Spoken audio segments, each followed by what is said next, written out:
Assalamualaikum and hello everyone. Students, we are studying our first chapter, Heredity and Evolution. And today we are going to continue the same with new concept, that is Darwin's Theory of Natural Selection. Students, number of scientists put forth various theories regarding evolution, and Darwin's Theory of Natural Selection is one of them. Charles Darwin, he proposed the theory of natural selection, and this theory is an important milestone in study of evolution. So what exactly is this theory of natural selection?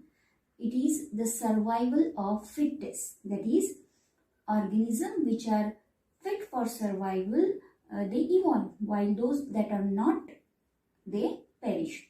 The natural selection acts to produce new species.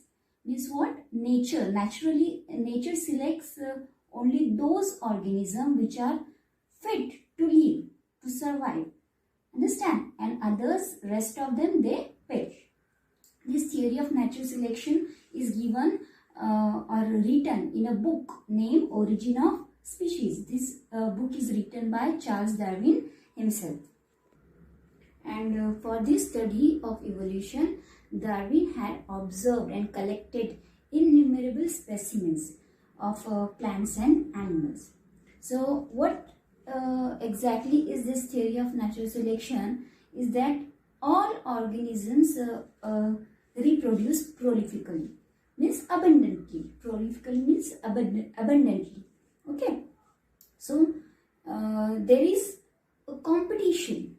There is a fierce competition, life-threatening, in a life-threatening manner with each other in the sense in all the organisms to survive. They struggle for their survival. They struggle to live. So they compete. They want to live. Each one of them want to live. So they compete with each other. So there is a struggle for survival. Understand? Suppose only one thing is there. Only one, say,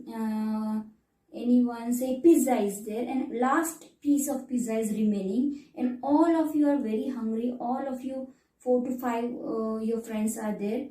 You all 5 of them, you will try to grab the last piece. You will want to take that piece, right? You will not say, okay, you take it.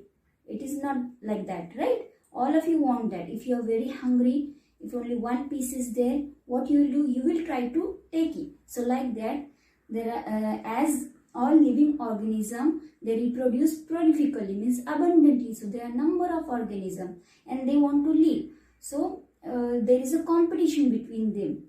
Understand? They struggle for their survival because resources are limited.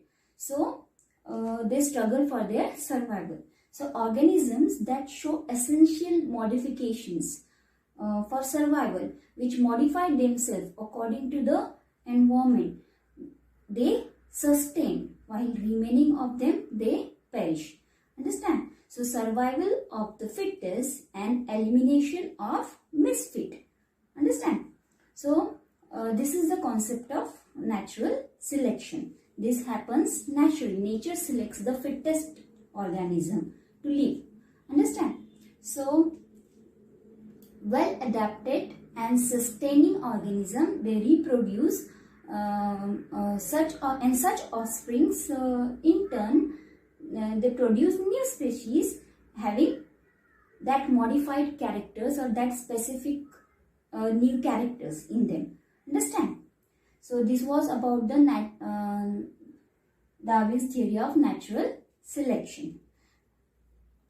But this theory was, you can say, rejected. There were certain objections taken regarding this theory. It was widely accepted rather, for a long duration. But because of some reasons, because of some objections, it was rejected. What were those objections? Some more factors are responsible for evolution, not only the natural selection. So this was one factor or one reason. Then any explanation regarding useful and useless modifications. The organism modified themselves. But what about useful or useless modifications? Some modifications were useful while some were useless. So no data was provided by Darwin regarding this. Any explanation about this useful or useless modification was not given. Then again, causes of slow or abrupt or sudden changes was not explained by Darwin. So this theory was rejected. So this was about the theory of natural selection. One more theory is there which we are going to study, that is Lamarckism. Okay, so let us see. So the next theory is Lamarckism. So this Lamarckism, Jean-Baptiste Lamarck, this is the name of scientist. Jean-Baptiste Lamarck, he proposed principle of use or disuse of organs and theory of inheritance or ancestry of acquired characters. So what these concepts are? These concepts, they are called as Lamarckism. So this is called as theory of inheritance of acquired characters. It is given by scientist Jean-Baptiste Lamarck. So it is named as Lamarckism. Understand? So this is also theory of evolution. So what exactly is this theory? Is that this scientist Lamarck, he proposed that morphological changes are responsible for evolution. The morphological changes which are occurring in living organism, that are responsible for evolution. See, every living organism tries to evolve. We have seen this, and during its lifetime, it acquires certain characters through adaptation and modification. To survive, it acquires some adaptations or modifications, right? And these characters are passed from that generation to next generation. These are passed to this is the theory of which was given by Lamarck. And depending upon the activities or inactivity, or you can say laziness of that organism or that organ of that organism, these changes occur, these morphological changes occur. I will give you some examples. Inherited characters means what? Which inheritance means what? Ancestry means those which are given to you, those which are passed to you from your ancestors, or those which are passed from parents to their offspring. That is inheritance, right? And acquired means what? These which you get through or you obtain or you develop in your lifetime. Understand what is the difference between inheritance and acquired? Inherited means those which are passed to you from your parents or ancestors, and acquired means you develop that characters in yourself throughout your lifetime. You obtain that characters throughout your lifetime. And according to the Lamarck, these characters are depending upon activity or inactivity of certain organ or of that organism. These characters are acquired. These changes, these morphological changes acquired. Morphological changes means you know what are morphological, right? Anatomical, morphological, means externally, right? So example of these acquired characters are what? Say example of giraffe. For several generations, this giraffe, he has extended neck. Giraffe has a long neck, right? So this giraffe extended the neck for browsing on the leaves, means for the foliage. Leaves on the top of the tree, they want to eat it. So they try to extend their neck. They try to reach to the top of the tree. And because of that browsing on leaves from heights which are at a height, there is extension in their neck, So because of that, the giraffe become long neck. So because of this continuously active part of that organism, in this case giraffe, they continuously use their neck. So this is one example. Second example you can take is take example of ironsmith. Ironsmith, lohar, right? So So due to frequent hammering, they hammer right, and iron, they hammer the iron, right, to mold the different things which are made up of iron. They continuously hammer on the iron, right? So due to frequent hammering movements, their shoulders of ironsmith, they become very strong. They are very strong because of this continuously hammering movements. Understand? So this is also example of acquired characters. So these characters, the being strong, ironsmiths being strong, and giraffes having long neck, these are example of acquired characters. These were acquired by them after a long period of time by continuously because of the activeness of that particular organs, or in this case because of the continuous use of neck for browsing the leaves and continuous use of the shoulders, the arms for hammering purpose. Understand? So these are acquired characters. These were not there previously. Understand? One more such example is about the bird emu and ostrich. If you know this, these are flightless birds, means they don't fly, right? So these birds like emu and ostrich, they have weak wings. They have wings, but they don't fly. They are very weak. As they do not fly, these wings are of no use to them. So they are not making use of these wings. That's why those organs, they are not of, you can say, they are useless for them. In spite of having the organs like wings, they don't fly, and that's why their wings become useless. Understand? So flightless birds like emu and ostrich have very weak wings because they don't use it. In spite of having them, they don't use it for flying. Understand? So this is also example of acquired characters.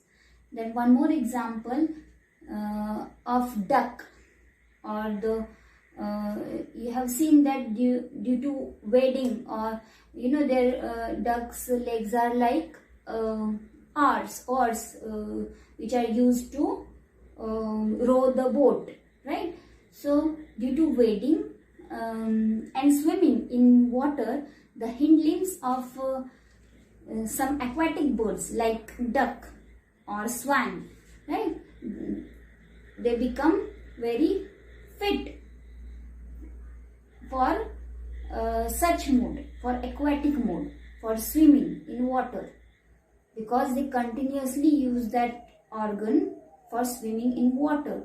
So they become very fit for such mode in the sense aquatic mode. They live in water. So due to wading and swimming in water, the hind limbs of aquatic birds such as swan and duck become fitter for aquatic mode. And due to burrowing habit of snakes, snake burrows in the ground, right? They don't have limbs. They have lost the limbs because they burrow in the ground. So snakes don't have limbs according to Lamar. Such acquired characters are inherited by the next generation. Understand? That means what Lamar is saying, all these characters that are there, morphological characters which are present in these examples which I said, like giraffe possessing long neck, some birds like ostrich and emu, they have very weak wings because they don't use it. Then some aquatic birds, they are swimming and wading, that's why their hind limbs are very strong or fit, you can say. Ironsmiths, they have very strong shoulders because of continuous hammering. So these all characters, burrowing habit of snake, they burrow in the ground, so they don't have limbs, they crawl, right? So all these characters, they are acquired characters according to Lamar. Such characters are inherited by next generation. Means these characters, once the organism acquire these characters, they are passed on to next generation. These modifications, these modified characters are also passed on to next generation. Understand? So this is about acquired characters which was given by Lamar. Now these things like development of organs due to specific activities, like development of long neck due to browsing, or their degeneration like weak wings because they are not using it, their degeneration due to no use at all, or less use, you can no use at all. This was widely accepted, but transfer of these characters from one generation to other was rejected by everyone. Understand? Means what? Everyone accepted that the organs, these organs develop due to specific activities, or they degenerate because of no use of certain organs. This they accepted. But what they do not accept, what they reject is what? The transfer of these characters or modifications from one generation to other. This was not accepted by everyone. So there were objections on this concept of Lamarckism also. Understand?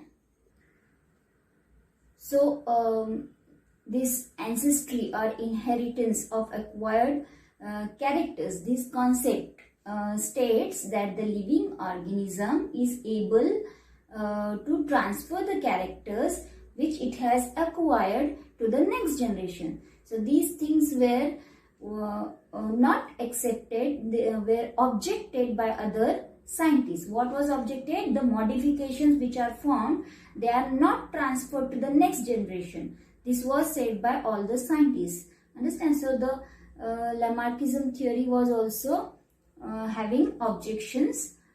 These objections were regarding the transfer of that acquired characters from one generation to other.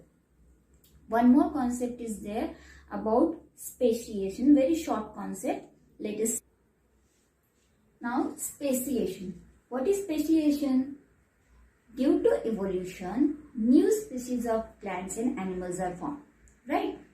So what is species means? Species means a group of organisms, right, that can produce new individuals, right, fertile individuals which can reproduce through natural way or natural reproduction, and such a group of organism is called species, right?